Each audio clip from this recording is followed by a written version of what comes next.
Karine, Oui. j'aimerais bien révéler un secret de tournage. Vas-y. Ça se fait, ça? Vas-y. Parce que juste avant, on a fait un tournage sur le film La chose derrière la porte. C'est vrai. Et le film se passait pendant la Première Guerre mondiale. C'est vrai. Et là, ça se passe pendant la Seconde Guerre mondiale. C'est pour ça qu'on est caché. Et oui, faut faire attention. Dans les maquis, il faut toujours observer sans bruit. Et s'aider de Dame Nature.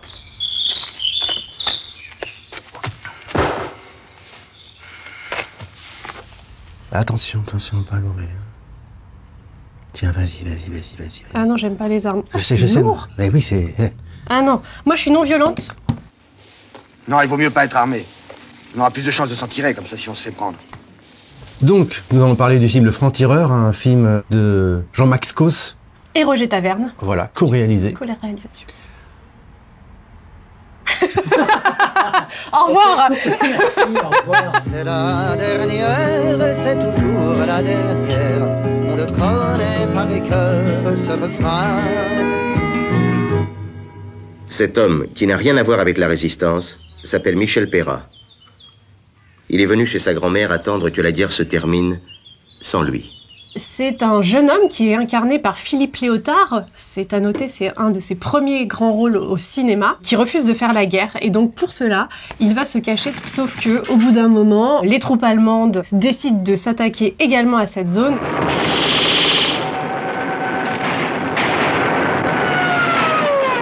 Philippe Léotard fuit la ferme. Il va dans le maquis. Et il va faire la rencontre d'un groupe de maquisards composé de personnes très hétéroclites. Voilà, et l'histoire le rattrape finalement, et ils vont faire face aux troupes allemandes qui les poursuivent dans le Vercors.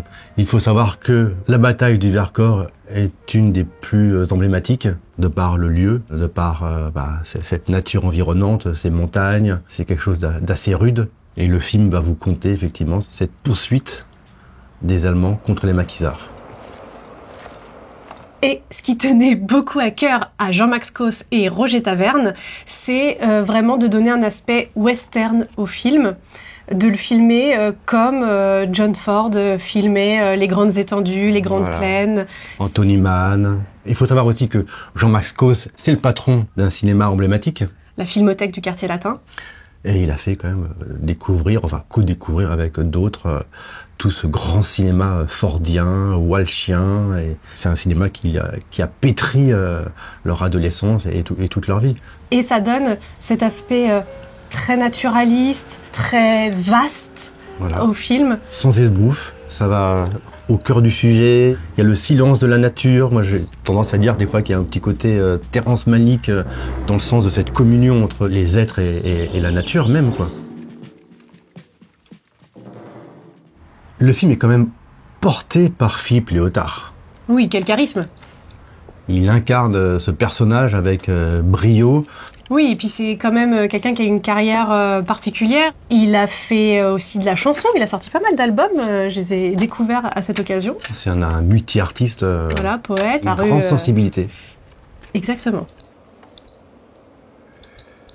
Le film a été tourné en 72, il a été mal perçu parce que certains ont vu une critique de la résistance, alors que ce n'est pas du tout ça le film. C'était pas du tout les intentions des réalisateurs. Pas du tout. Stop. Sirène. Oh, c'était bien ça pourtant, hein. Ça va falloir quand même que je coupe un peu. C'est bon. Il est vrai que le film a été condamné comme une critique de la résistance, alors au contraire... Stop. Sirène. Ça fait alors... guerre en même temps. C'est bon. Alors au contraire... Pourquoi j'ai mis une alarme, je sais même pas. Mais ce qui est justement bien vu, c'est que Philippe Léotard, finalement, malgré lui, se trouve enrôlé dans une course-poursuite où on retrouve un peu toute cette force, cette survie, cette volonté de survie, en fait.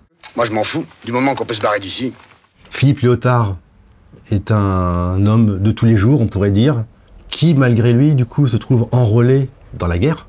Et du coup, ça montre vraiment le côté humain Quand la guerre elle arrive, on ne sait pas comment on va réagir. Personne ne peut avoir cette prétention de se dire tiens, moi je vais faire ça, je vais agir ainsi. C'est souvent ces mêmes personnes qui après vont te donner à l'ennemi et te trahir. C'est sûr qu'on n'est pas tous des héros. Et c'est pas grave. Et c'est pas grave, on fait ce qu'on peut dans les circonstances données et c'est juste ça qu'ont voulu montrer les réalisateurs. Une personne lambda qui ne fait pas preuve d'héroïsme et qui tente juste de sauver sa peau. Et qui finalement, au bout du compte, va s'intégrer au groupe et va jouer pour sa survie. Et finalement, il devient résistant malgré lui. Mais tout à fait. Donc ça montre bien voilà, que la force des choses fait ressurgir en toi des forces parfois inexplorées. Préparez-vous, bande de cons, ils arrivent par derrière! En 2002, donc 30 ans plus tard, le film a été restauré. Il y a eu une ressortie salle et là, enfin, le public et la presse a pu l'apprécier à sa juste valeur et lui rendre un petit peu le prestige qu'il mérite. Il y a eu une jolie presse d'ailleurs, des articles élogieux dans nombre de revues et d'hebdomadaires. Et ça fait plaisir. Et donc c'est pour ça qu'on est très content de l'éditer enfin en vidéo, parce que c'est la suite logique. On a fait une très belle édition avec un livret, où justement vous retrouverez cette revue de presse, des textes, des filmographies, et... la fin qui n'a pas pu être tournée faute de moyens. Alors c'est quelques plans qui ont été du coup mis en dessin... par Yann Méo. Voilà. Et ça montrera pour la première fois ce que voulaient faire Roger Taverne et Jean-Max Cos. Et si on fouille bien dans l'édition, dans les bonus de l'édition, on va retrouver un court-métrage de Jean-Max Cos, parce que c'est l'unique long-métrage que Jean-Max Cos a réalisé avec Roger Taverne. Il a réalisé un court-métrage qui s'appelle Cinéma, qui est son hommage à lui, à ses père de cinéma, comme il dit. Donc c'est un joli document à découvrir. Exactement. Donc a priori, une édition assez savoureuse et bien remplie. Voilà. Et ce qui nous tenait à cœur aussi, c'est d'avoir un spécialiste, un historien spécialiste de la Résistance pour recontextualiser tout ça, pour avoir vraiment une vue impartiale de la situation à l'époque en 1944, en 1972 et maintenant. Donc, si vous ne l'avez pas encore vu, c'est un film vraiment à découvrir. Et pour les autres, tous ceux qu'on enterre, pour eux, c'est la dernière.